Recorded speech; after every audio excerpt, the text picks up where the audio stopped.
Hi, I'm Colin Hung with Healthcare IT Today, and I'm sitting down in the Gozio Health booth here at Health 2022 with Lee and Joshua. Welcome to the program. Colin, happy to be here, man. Thanks for stopping by. So just by quick introduction, you're the CEO. CEO, yeah. And I'm the Chief Product Officer. Chief Product Officer. This is going to be fun. I'm really looking forward to discussing some really important items with you. Maybe before we start, can you just give a quick overview of Gozio Health? Yeah, Gozio Health is really a technology company that's focused on healthcare, and what we're after is helping people remove the friction between themselves and their healthcare system. And we think that a way to do that is through the mobile devices that we know and love and everyone has in their pocket as we look around here. So how do we use mobile to engage a catchment area and reduce the friction between them and their healthcare, and accessibility, scheduling, physicians, all these pieces that you need, we bring to the table. And let's talk about that a little bit. We understand and we hear a lot, especially at shows like this, where there's a lot of focus being put on the digital front door, on patient engagement and so forth. And we hear a lot of hospitals are obviously putting a lot of energy in here. Why is it so important for them to include mobile as part of that strategy? That's a great question. I think if you look at really any of the stats that are out there today, you'll see that mobile is becoming a larger portion of digital, and digital itself is growing within healthcare. I think another way to look at it is to step back and just look at your personal life. I understand that people will forget their wallet and continue their day. But if you forget your smartphone, you'll turn around. So mobile is just part of how we interact with everything else. Why not apply that same technology to a healthcare experience? And when we say mobile, maybe you can define that for us. Is it just simply having it available on your smartphone, or is there more to it than that? For us, it really is, there's an entire platform behind it that enables that mobile experience, but for the end user, their experience is just through their mobile app, similar to the Delta app. Huge airline behind it, super complex, but for me, it's simplified down to this interface that I can use to do everything that I need to do before the flight and on the go as well. So when we say mobile, of course, people start thinking about apps and things. Yeah. And I know a lot of hospitals obviously are struggling a little bit with personnel and workforce. And so when we say mobile needs to be part of the strategy, I wonder if a lot of hospitals might thinking, man, I don't know if I need to do that. Maybe I can just use my website. Maybe I don't need an app. How would you respond to that? Well, I think it's continuum. You need to have a digital strategy. A website and a patient portal are absolutely part of that strategy. However, similar to the airline, I book my tickets on my laptop, but the day of, when I'm on the go, everything is mobile from then on out. And so I think mobile is just a component of an overall digital strategy. The two should complement one another. I should, from my phone, get taken out to things that are already website content, and from my website, I should be driving in and causing mobile to do things. So the two I see as really complementary. It's just different screens that similar information is on. Mobile also has some things that you can't have on your computer. So when I want to share my location, well, my contact list is in my phone, so I share with my contact list. So there's just things that are native to a smartphone that you don't find anywhere else, and you can leverage those to really build a more personal engagement, or level of engagement. Now, Gozio puts a lot of different applications and different functionality into a single platform. Why is it so important to have a single platform that does the things like wayfinding and other engagement tools like that? Yeah. I'll take a first swat at that. Lee, you probably have some thoughts too, at a product. But what we learned, and I would love to claim genius on this, but the truth is we didn't know it until we actually got in and started fighting the fight, is that if I had a really fantastic wayfinding component, home, parking, all the way into your point of care, it's probably not enough. I'm not sure I would download an app for that. Just like if I had a physician's directory that was magnificent. I need ear, nose, and throat, Spanish, 5 miles of my home within 10 minutes. That's cool, but I'm not sure I would download an app. So what we learned is really sort of that Malcolm Gladwell tipping point idea. Okay. That you have to stack these components, and at some point you will reach critical mass, or a tipping point where you suddenly go from 3 a day to 30,000 a day. And those are the kind of numbers that we see. It's not a smooth curve at all. You reach a point and suddenly it just goes through the roof. So a client went from literally 2 a day to 33,000 a day. And so that is what we're seeing. So you need to reach that critical mass. What are the components? It varies. 80% of those are about the same for different systems. The physician directory, absolutely. Availability and scheduling, if you have it, yes. Wayfinding, we think so. Integration to your EHR, also important, but you need to reach that critical mass. So when we see a system that has attempted a mobile app on their own, and when you ask, how's the downloads? Someone in the room will stare at their shoes with that question, right? Because it's just not as compelling as they had hoped. And the fact of the matter is, they were directionally correct. They had the right idea. but invariably they were missing one of those key components, and it caused them to suffer. And they may have been right this close to the knee on that curve, but they weren't quite there yet. So we come in, we fill in the missing pieces, bring them up on our platform very quickly, and the numbers go through the roof. So it's the idea of that critical mass, which is why we do the various components that we do. Critical mass is a really good thought model for understanding that. The other pattern that we've seen and experienced all of our digital lives is digital technology is the physics of digital technology is consolidation and interoperability. And so we see all the things that are on our mobile phone today. I used to have 5 or 6 different things I would carry with me, and now I have my phone. I'm about to begin to leave my wallet at home. Pretty soon, I'm going to leave my keys at home. And so there's a consolidation that occurs. That happens anywhere there's a digital experience. It consolidates to the mobile experience. And you absolutely have to have a native mobile experience. It's not enough to just render a web page tiny. The user experience, the way that the user interacts, the basic thought models that are in place for how you navigate inside that software needs to be consistent with that. And then it needs to be, as things consolidate, it needs to be consistent, the user experience. We really we put that together for our customers in such a way that their users, once they know how to use the app, they know how to use everything.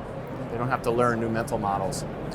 You've really touched on 2 things there I want to pick up on. One, before, in the old days, a few years ago, right, it sounded like you had to have an app for everything. Everyone made very purposeful, very directional, one-purpose app. And although that was great, to your point, no one really downloaded it and used it because, am I really going to download a single app that was going to do X and just X? Probably not. The answer is probably not. And then you're talking about, well, if I did download 3 or 4 in order to achieve what I want to achieve, I had to learn 3 or 4 different user experiences exactly, and UIs. And switch between them. Right, and what you're saying is that you're trying to bring all of this together, so it's a single UI, and there's much more functionality in more of what I need to get done in one place. And it's not cumulative. If you had 10 users each for those apps, when you mash them together, you get 3,000, not 30. And that's the trick with reaching that critical tipping point. So it sounds like there's a lot of componentry, a lot of elements to this. Yeah. How is Gozio achieving that in terms of all these different things like wayfinding and so forth? Are you building it all yourself? Are you partnering with people? How does that work?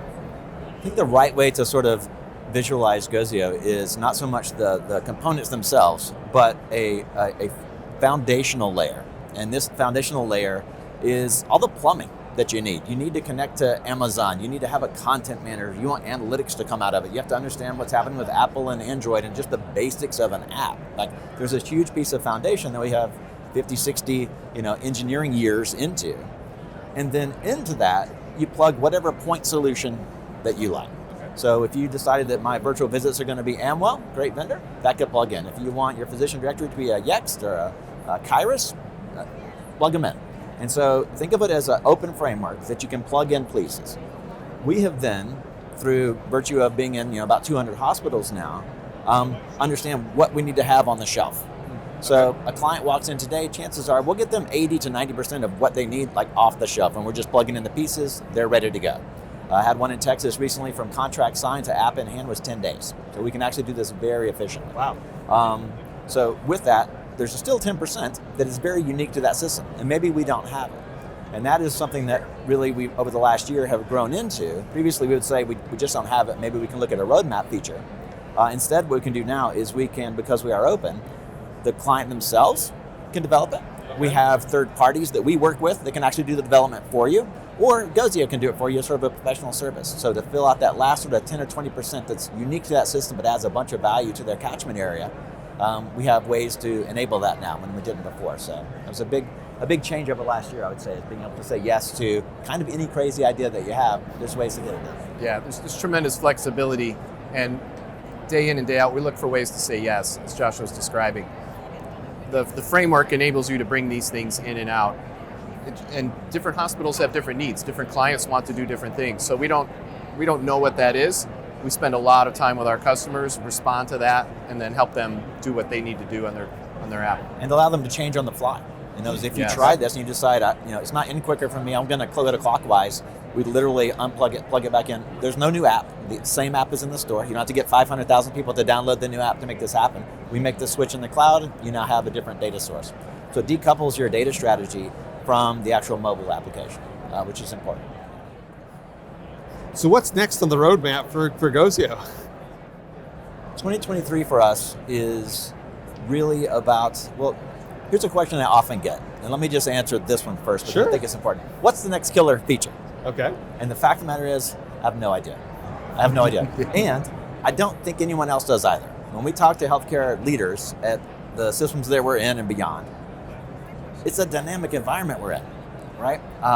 We had features that didn't have a home, right? You wanted a chatbot to do all incoming triage and that no one was using these things, and suddenly COVID hits and I've got 12 questions I need to ask you.